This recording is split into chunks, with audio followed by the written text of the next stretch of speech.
welcome to Mind Escape with Azzie. Today we'll be talking to creative and All right, let's get into it. Let's get into it. So start by telling us your name, what you do, where you live, where you stay. Where I live. Where you stay. Yo, my name is Isha, and right now I'm living in Oakland, California. And where are you from, though? It's so weird because now I find like anytime someone asks me where am I from, I'm like 1,000 places. Yeah. I think I'm more from Haiti than anywhere else, but raised in Texas. So yeah, I think. So were you born in Haiti? And how long? I was born in New Jersey. Oh. Yeah, I spent 2 years there my whole life. So it's like I can't say that. Right. Then I spent a few years in Dallas. Okay. And a few in Houston, a few in Austin. And then recently just moved back here. So here why from do you Haiti. say you're mostly from Haiti? You ain't even spent time. Well, it's because of the way I was raised. Got it. And then also because of how often I would go back to Haiti. Okay. And I think it's really interesting, like, being a woman of the diaspora and, like, having to acknowledge kind of the range of experiences because, like, it's easy. I think it's almost unfair for me to say, actually, that, like, I'm American in some ways. I think that I have the privilege that an American has, but I also think that I have an experience that is, like, in some ways vastly different and in other ways just plain old different than like Black Americans. So I think it's important for me to acknowledge that. That's so real. Yeah. I also face that same issue when people ask me, where are you from? I'm just like, well, I was born in Senegal, and I was raised in Northern Virginia, then I moved. And I'm like, I'm gonna give you my life. I'm just like Texas. But it's like, what are we supposed to say? Like, you know? Yeah, when you initially asked me, I said Texas, I think. Yeah. So I'm like, Texas, but you like, feel Haitian. I Like, feel that's Haitian your as heart. fuck. Okay. So, how do you feel about like small talk, and how do you go about it? Because you're a big thinker, and you're out here doing big things. So do you find yourself having to small talk, and how do you go about it? Like, is it a thing of not connecting with someone, or do you connect with everybody in such a deep level that small talk isn't even needed? It's an interesting question. I'm trying to think of like how many times I do small talk. I think that I feel sad sometimes because I can't do it well, and I feel like that has people like kind of walk away from me. And like I'm not even talking in a cute way where I'm like, oh, like, so tell me your deepest fears. Like I'm like, I don't know how to have conversations.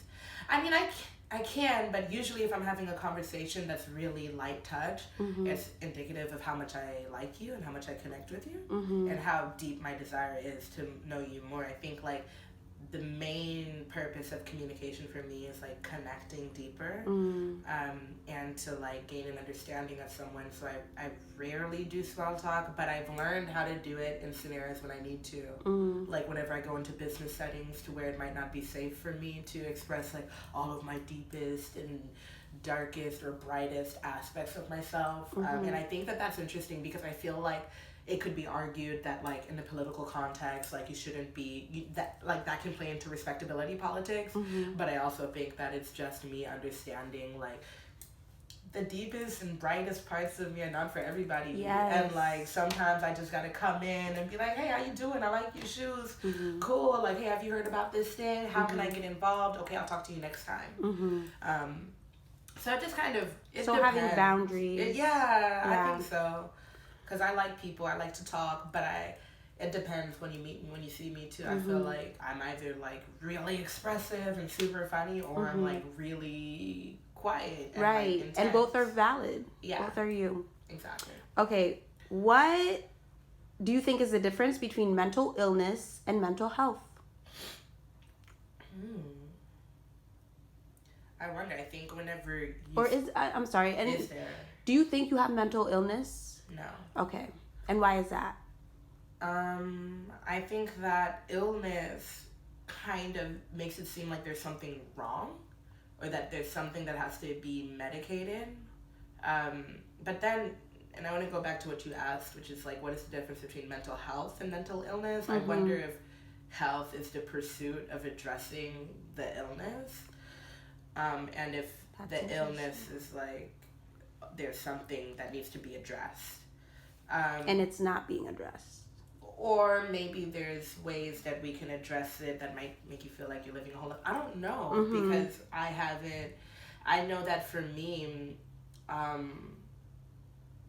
it's really important for me to tap into my own experience and to not let labels kind of run my life. But then I also know that that's an aspect of privilege because I haven't been diagnosed with anything. So of course I can be like, I don't like labels, I don't like mental illness. Like, yeah. But it's like, it's not something that's affected me. Right. So I think like, for me, no, and I also think it's really important that like, as a Haitian woman, I definitely believe in like saying, speaking things. And because of that privilege that comes with that, I try to stay away from kind of saying that I have something or that I've experienced something. And I want to be gentle with the people who have. I think that I've had a lot of people self-diagnose, and to me that's really reckless, not only just in terms of like socially, because you never know who does actually have an illness, but also like energetically, because now you're just calling that shit in. But even as someone who hasn't been diagnosed, what do you think it is?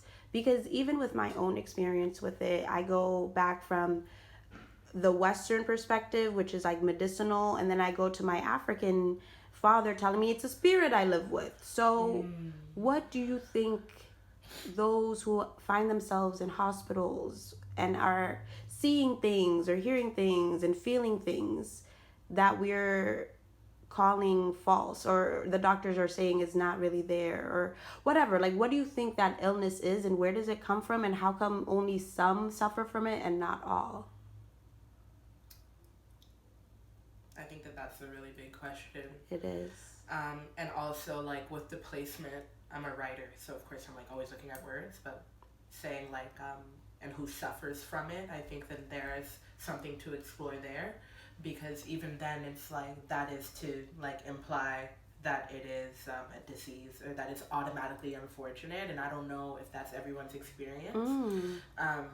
But I also know I don't know the fucking answer, and the way that I look at Western science and or Eurocentric white ass science, and because I don't want to like where's West? And then I look at myself like energetically and as a spiritual being, and I think that both like the whole trick of like this like mental health or the health industry is to try to make things seem like they're opposing. That way you can choose a winner in the same way as politics and everything else. Right. So the way that I look at science is the same way that my ancestors looked at science. It's in a way for me to describe the mysterious, or to describe what I can't understand. So for me, I think that science is using different words to describe the same phenomena that the spirit uses. So maybe there are things that we don't understand, and maybe there is something that people who have visions might understand or might be afflicted with at a younger age, and it could be the same exact thing as the so-called schizophrenia, but it may not hold the same effects or consequences that mean that my whole life is ruined. And if we accommodate for a way that says that there's room for that because it's something that's rising, whether that be because now we have the language to describe it, or because it's more people. But once we actually look into that, then you can be like, oh, like it's not really one or the other. It's just how do we have people that feel healthy, and what does healthy mean? And for me, that's just whenever I feel like I am here and I can kind of have the time and the space to process like my awareness, where I want to be and whatever. And really quickly, I'll say one more thing with like language and how that kind of tilts the way that we describe this thing. It's like there's this book called Mindfulness in Plain English that I'm reading in this meditation group I'm with, and the author says, I forget who the author is, but the author says that words are to